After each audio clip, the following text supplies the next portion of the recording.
જુઈના ફૂલની વાત આવશે. જુઈના ફૂલની વાત આવશે એટલે જુઈનું ફૂલ ઝીણા ઝીણા ફૂલો છે. પારસ કરતા પણ નાના ફૂલ જુઈના ફૂલો છે. મોગરા કરતા ઘણા નાના, વેટમાં ઘણા હલકા. અમુક ઘરે જુઈના ફૂલ ઉગાડતા પણ છે. નાનપુરા જે સંઘના પ્રમુખ મહેન્દ્રભાઈ એમના ઘરે જુઈના ફૂલનું ઝાડ ઉગાડેલું છે. જુઈના ફૂલ, એ જુઈના ફૂલ એટલે એ વિધાન કે ફૂલ અડાડવાનું. જો પૂજા કરો ને તો ફૂલ પાછું લેવાય. દરેકના ભાવમાં પણ ફરક રાખવો પડે.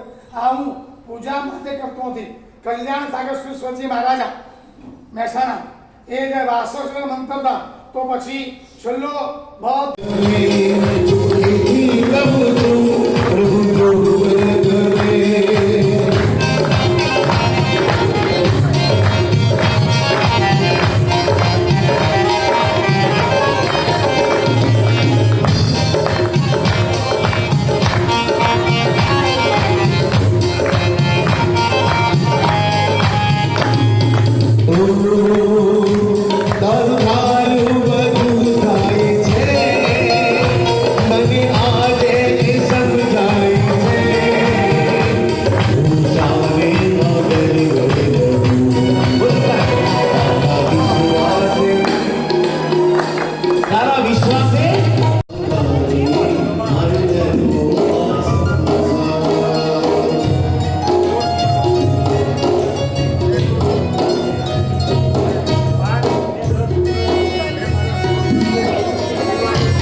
Thank you.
પણ કોઈ પણ અનુષ્ઠાન હોય તો દાનની અંદર આ પરિવાર સૌથી આગળ હોય. એવા પરિવારે જેઓએ આ શ્રી સંઘનું પુણ્ય હોય ત્યારે પરમાત્મા સંઘની અંદર વધારે, પણ એ પરમાત્મા થકી સુંદર લાભ લઈ નાગેશ્વર દાદા જેઓએ ભરાવાનું અને પ્રતિષ્ઠા કરી અને આપણને બધાને પરમાત્મા ભક્તિ કરવાનો એક સુંદર અવસર આપ્યો છે. એવા પરિવારની આપણે ખાસ પૂરી અનુભૂતિ.